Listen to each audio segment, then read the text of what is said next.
In this tutorial we are going to locate the onboard diagnostic connector and fuses.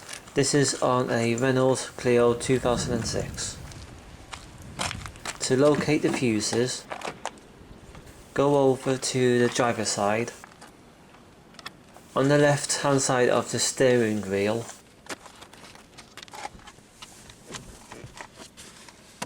unclip the cover.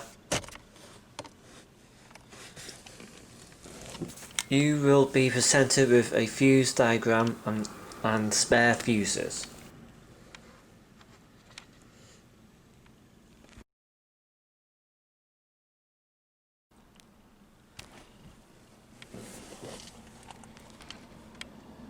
Under the heater and temperature controls,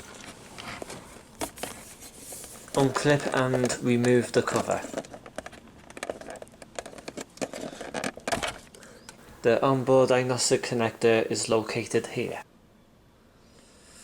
Be sure to like, subscribe to be notified of more videos.